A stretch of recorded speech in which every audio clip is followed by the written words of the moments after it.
Jackson Hale stared at the crumpled deed in his hand, the paper thin and worn like his last bit of hope. 200 acres for $50. It made no sense, but nothing in his life did anymore. Broke, tired, and running from a past that never seemed to loosen its grip, Jackson told himself this land was his final chance to start over. He stepped out of his old truck, boots crunching against dry dirt, and took a long breath of the hot desert air. He had barely taken a few steps toward the house when his body froze in the middle of the cracked yard. Under the burning sun, 4 bodies hung upside down from a rough wooden post, their long black hair dragged toward the dirt. Their hands were bound tight with steel wire.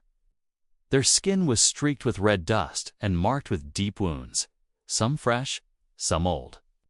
They were 4 Apache women, young and strong, but broken by cruelty that pushed them close to death. Jackson's heart slammed in his chest. His mouth went dry. Dear God, what the hell is this? One of them was still conscious.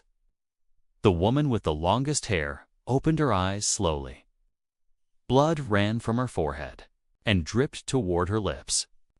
She looked at Jackson through tangled strands of hair and whispered, her voice weak and strained, "You should not have come here." Jackson rushed forward, his hands shaking as he worked to lower them. "Who did this to you?"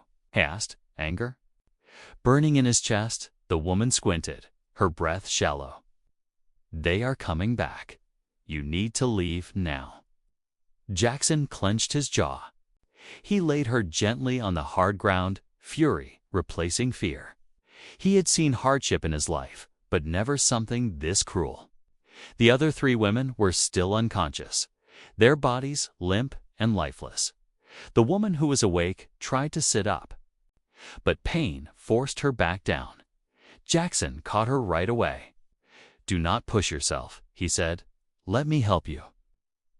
She studied him closely with deep black eyes, searching his face. Then she spoke words that stopped him cold. "You are the new landowner." Jackson blinked. "How do you know that?" She gave a tired, bitter smile. "Because no one comes here unless they want to kill us, or they are the unlucky fool who just bought this land." "I paid $50 for it," Jackson said. "Why? So cheap?" Her eyes locked onto his. "Because it is a trap." The desert wind whipped dust around his boots as she continued. "They hung us here to lure the new owner. They want a witness. Someone poor and alone to blame. Someone who can disappear."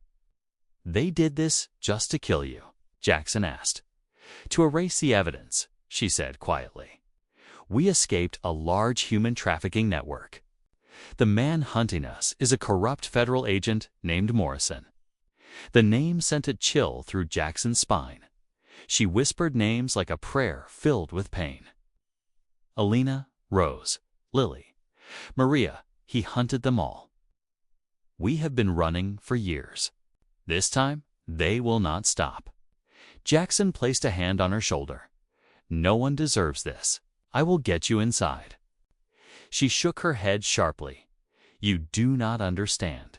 They could be back any moment. If you stay, you will die with us." Jackson looked at the 3 broken women lying in the dirt. He swallowed hard. "I cannot walk away." Her eyes searched his, something shifting deep inside them. "Then you must understand. They want this land. Anyone on it becomes a target." Before Jackson could speak, the sound of engines echoed across the desert. Her face tightened. "Too late. They are here." Red cloud of dust rose on the horizon. 3 vehicles, she whispered. Black SUVs, no plates. "They come back to check our corpses." "They think you are already dead?" Jackson asked. She nodded faintly. "They hang us to die slowly. Saves effort." Jackson pulled her toward the porch. "We need to hide." She stopped him with a hand on his chest. "If they find one of us alive, they will scour this desert. Then what do I do? Jackson asked. Leave you here? She stared at him for a long moment. You have two choices. Leave and forget us, or stay and learn why we would rather die than be taken. Again. The vehicles came into view, dark and steady like predators. You think I would walk away? Jackson asked. Most men do, she replied. Then you picked the wrong one. Jackson pulled the old gun from his belt and clicked it ready. I am staying. She gave a slow nod. Then follow me. She lifted a loose plank from the porch floor, revealing a dark hole beneath. Cold air rose from the earth. A tunnel, Jackson said. She looked toward the gate as the engine stopped. They are here. Boots hit the dirt. Radios crackled. Move, she whispered, pulling him down into the darkness. The air was cold and damp. The tunnel walls were cracked and narrow. Jackson carried two of the unconscious women while she helped the third, moving with quiet certainty. This was a mine. Jackson whispered. Yes, she said. An abandoned silver mine. They walked deeper until the tunnel opened into a wide chamber. A massive steel door stood ahead, dusty but solid. An old panel blinked beside it. She entered a code. The door groaned open, revealing rooms filled with old equipment and broken machines. Jackson stared in disbelief. What is this place? She laid the women down gently. Then she looked at him. A witness protection center that was abandoned. Before Jackson could respond, the sound of footsteps echoed above them. They are inside the mine, she said quietly. The steel door began to close behind them. Jackson, she said, her voice heavy. From now on, there is no going back. The door sealed shut as voices echoed in the tunnel above, and the darkness closed in. The steel door sealed with a heavy echo that rolled through the chamber like a final warning. Jackson stood still, listening. Above them, distant voices bounced through the tunnels, sharp and confident. These men were not searching blindly. They knew where they were going. Nayeli moved fast, her pain hidden behind focus. She guided Jackson deeper into the underground rooms, her bare feet silent on the cold stone. Old lights flickered weakly as she powered them on, revealing rows of dusty desks, cracked monitors, and metal cabinets stamped with faded government markings. This place was meant to protect people, she said quietly. Instead, it became a grave. Jackson lowered the two unconscious women onto old mattresses in a side room. Their breathing was shallow but steady. He wiped sweat and dirt from his face, trying to steady his hands. How long have you known about this place? For years, Nayeli replied. 'Twas our last safe point, until it was sold. Sold. Jackson asked. She nodded. Information is worth more than gold. Names, locations, faces, Morrison sold them all. A sudden burst of static cracked through the room. An old intercom flickered to life, then died. Nayeli froze. They tripped the sensors, she said. They know we are down here. Jackson tightened his grip on his gun. How many of them? Enough, she replied. And they are trained. They moved into a control room buried deep underground. The air smelled of dust and old wires. A large screen on the wall blinked on, showing grainy black and white images from cameras scattered through. The mine dachshund leaned closer. He saw shadows moving fast through the tunnels. Armed men in dark gear, weapons raised, moving with calm precision. They are already on level 3, Nayeli whispered. That is too fast. Jackson frowned. Unless someone is guiding them. She looked at him, her eyes hard. Only one man knows this place that well. The camera feed shifted. A man stepped into view, walking calmly among the armed group. He held a flashlight like it was nothing more than a pen. His back was straight, his movements relaxed. Nayeli's jaw clenched. That is Morrison. Jackson studied the man's face on the screen. Clean, calm, cold. He does not look like a monster. Nayeli let out a bitter breath. The worst ones never do. Another screen flickered. A file opened on its own, pulled from deep storage. A video began to play. Shaky footage, a hand signing documents, names being transferred. Locations approved. At the bottom of the screen was a signature, Occasion Morrison. Jackson felt sick. He sold you out. Yes, Nayeli said. And now he is here to erase what is left. Suddenly, Morrison looked straight into the camera. It felt like he was staring directly at them. He smiled faintly and spoke into his radio. Nayeli, his voice echoed through the control room speakers. I know you are watching. You ran far, but today it ends. Jackson felt his spine stiffen. He knows we are here. Nayeli placed both hands on the table, steadying herself. He wants us afraid. Jackson looked around the room. Old servers, file cabinets, tapes stacked high. You have proof, enough to bury him. Yes, she said. But someone has to carry it out. She turned to him slowly. Jackson, they have files on all of us. Names, records, faces. You are the only one who does not exist to them. You want me to take this outside? He said. She nodded. You're the only chance. A loud boom shook the walls. Dust fell from the ceiling. They breached the outer gate, Nayeli said. He is coming. Jackson spotted a large, faded, red button on the control panel. What does this do? Nayeli followed his gaze. Emergency broadcast. If it still works, it sends everything live. To who? To everyone, she replied. Media, watchdog groups, old emergency networks. Jackson did not hesitate. Then that is our move. Another explosion echoed closer. Voices shouted. Through radios, Nayeli loaded her handgun with steady hands. Once this starts, there is no stopping it. Jackson placed his palm on the button. Good. She nodded once. Jackson pressed it.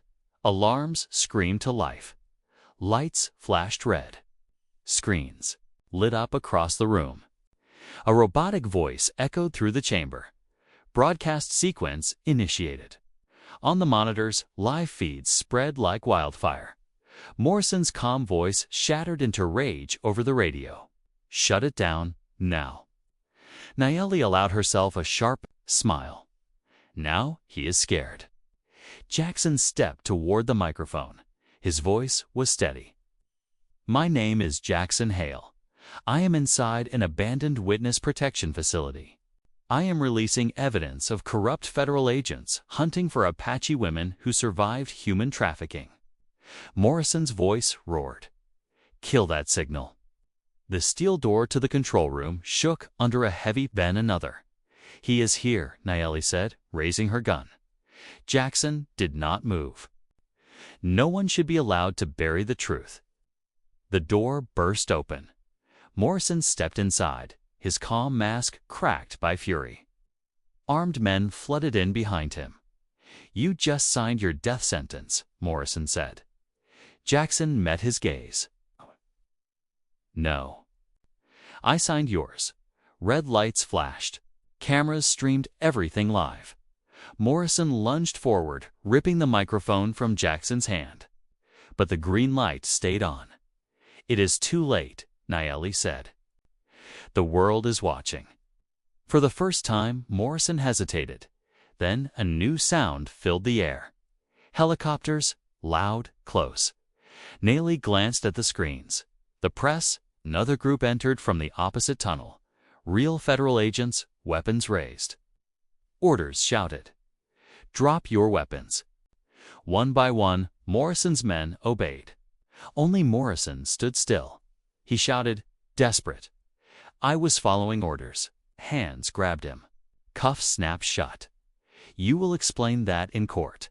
An agent said, Nah, ELL.